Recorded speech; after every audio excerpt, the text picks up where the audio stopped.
The first question that we would like to ask the panelists is, what changes have you seen over the past several months with the pandemic? How has Iowa's labor market changed? And do you see those changes being long-term or permanent? Let's start today with Mary. Well, good afternoon, everyone. Thank you, Michael, and the Business Record for the opportunity to be here.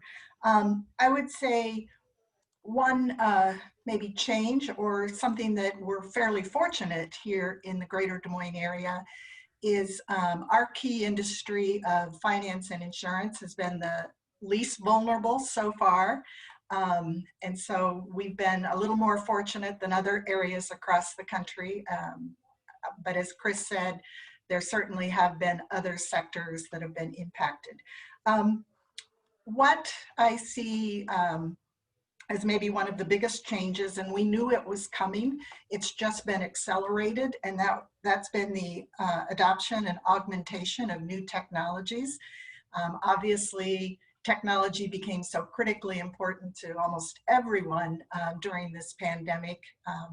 And so while again, we knew in this future world of work that would be coming at us, it's just been accelerated.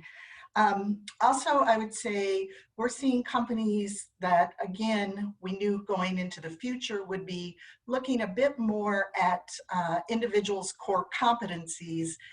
Yes, technical skills are important and will continue to be, but kind of those core competencies have really come more strong into play. Those things that are transferable across all industry sectors and all jobs. And when we look at job postings for the last 90 days in our area, you really see in those postings the call out of those core competencies.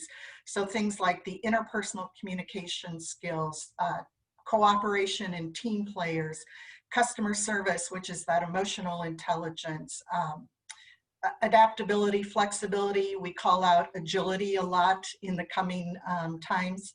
The detail-oriented organization, or those analytical or critical skills. So those we again, we knew technology was coming at us with things like AI. We knew core competencies would come into play more so than they ever have. And it's all been accelerated, and those things are here to stay. Kathy, I saw you nodding your head in agreement with some of the things that Mary was saying. Would you like to address that question? Yes, absolutely. So we definitely have seen a dramatic transformation happening within the workforce, and Manpower Group completes surveys frequently. And so there's a couple of key surveys that we've completed recently that really play right into this discussion. As you may be aware, we complete an employment outlook survey every quarter, and it's a forward-looking survey, and it's asking employers, what are your hiring intentions for next quarter?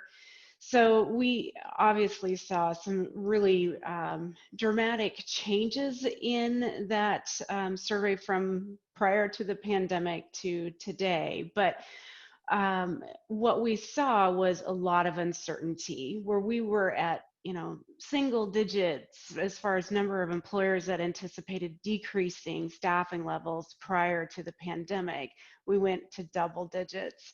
The level of uncertainty, I'm unsure what my plans are, also went from single digits to double digits. Our Q4 result, we definitely are seeing things begin to level out. As far as uncertainty, we still have a net employment outlook of 16%, and that's up from 9% for Q3. So we saw a drop off, but things beginning to level out with employer certainty. The other survey that we have completed is asking employers or asking employees, what do you want? What are you looking for as you return back to buildings, back to jobs? What is important to you? And we definitely found that workers want to see significant changes in how they work. They don't want to give up their flexibility that they've gained Many want to continue working from home or having, the option of both in office and at home. And then we also have seen a large shift in the in-demand roles.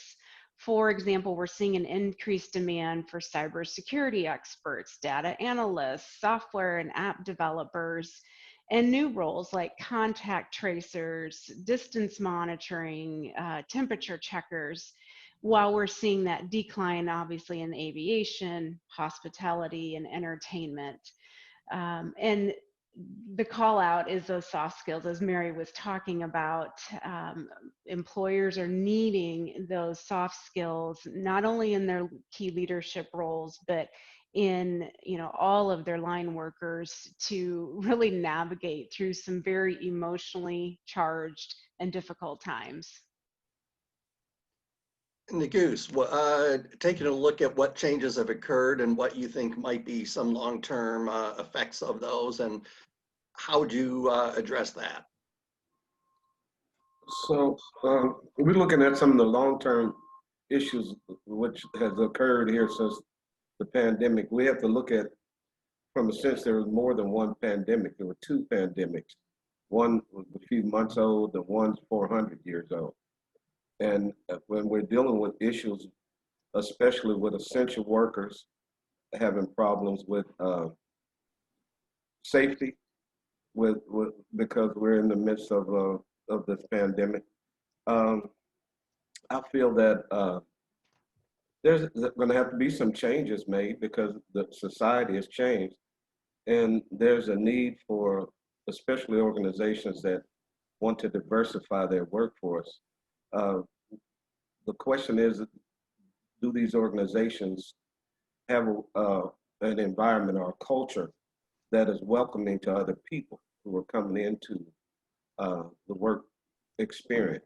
And there's a lot of untapped talent that's out that really could play a key part in some of these organizations if they just open their minds and look for some alternative ways of expanding and making your organization a better organization.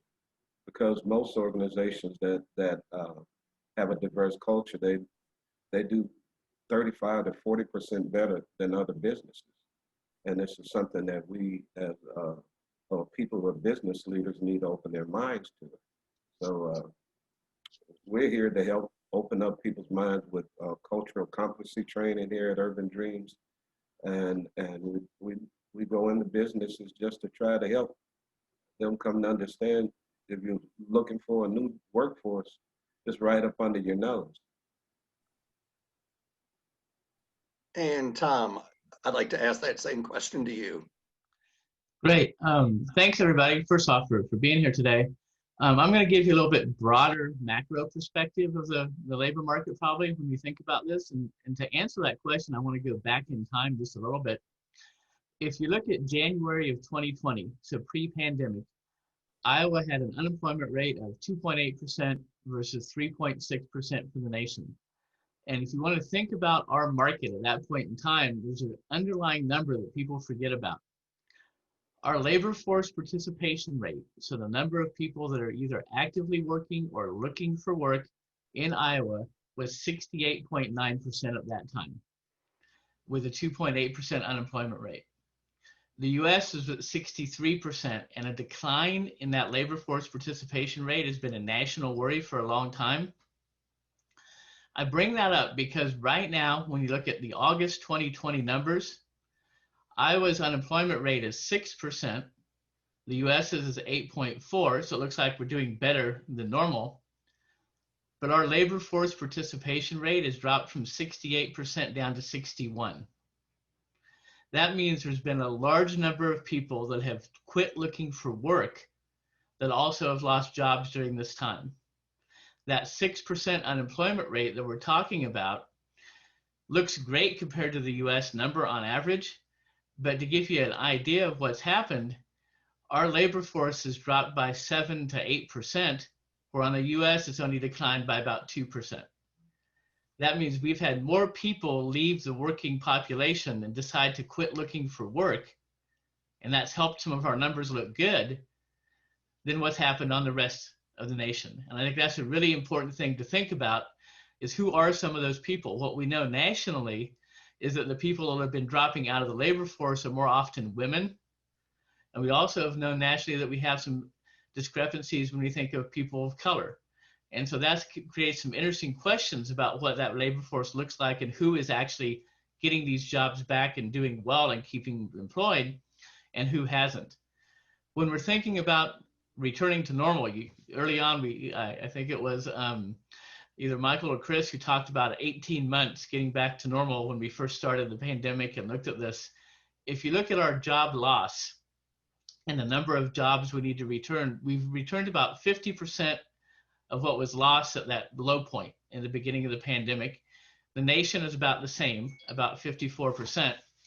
But if you look at our gains over the last 3 months, we added 44,000 jobs in June, 28,000 in July, and only 5,000 in August. The average from 2009 to 2019, so that kind of recovery, was a little over 1,000 jobs added a month. So even though we've dropped, we're at 4 or 5 times the average during the recovery. If we add jobs at, let's say, 4,000 a month, we'd be back at the pre-pandemic high employment level in August of 2022. If we continue to add jobs at only 2,000 a month, it's clear out to 2024 before we're back at the employment level that we were at before. So in terms of long-term versus short-term and permanent versus temporary, these have some extended impacts on the economy. And as we go into the fall and look at potentially second wave of pandemic, and you think about where the economy is and people coming back to work, there's a lot of jobs that are not functioning as well virtually. And those are the jobs where we've really lost a lot of employees. One last statistic here for you to kind of give you an idea of that, and we'll get into more questions. Nationally, leisure and hospitality has shed 21% of its workforce from January of 2020 to today, where in Des Moines, we've only lost 10% of our leisure and hospitality workforce. Absolutely, Mary hit it right on the head. For financial services and financial activities, nationally 1.6 fewer people are employed in that. For Des Moines, it's 0.9% fewer unemployment. We haven't even lost 1% in that industry, which is such an important industry for the Des Moines metro. Where we have lost more than average is in government employees. We've lost about 15% of our government employees broadly, where nationally it's only been about 4% of those employees. So that discrepancy of who is working and not working is a really interesting thing. We have a lot of those lower income individuals when we're thinking about policies and getting back to work.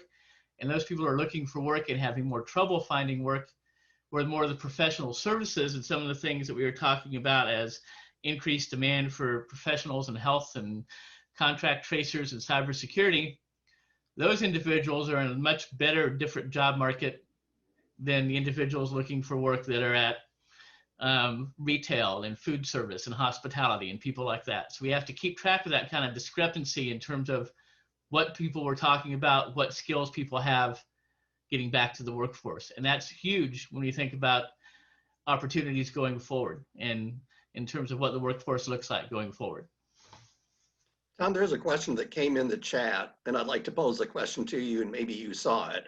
The question about the number, about that 7% decrease in the number of people involved in the workforce. Mm-hmm. Did they quit looking or are they waiting? That's a great question, and we don't know. Because what happens in the survey is that they ask that question, are you actively looking for work? We had a lot of problems with this number in the summer. The Federal Reserve had a nice piece about this where it said, originally we asked people if they were actively looking for work and they said no, but they were furloughed and we didn't count them as unemployed and we had to figure out how to count them, and they went back and have readjusted that. What came out of that was our number of unemployed, counting some of those furloughed workers and people waiting to get back to work and kind of that temporary piece. If you counted them as unemployed, it actually boosted the unemployment rate quite a bit higher.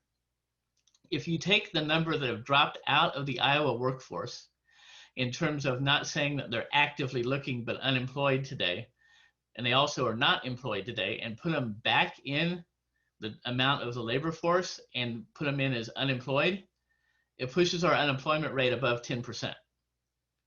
And so when you count those people as not working, which they're not doing, but waiting and hopefully getting back, I think this gets really tricky because a lot of those folks may be waiting for jobs that we've lost.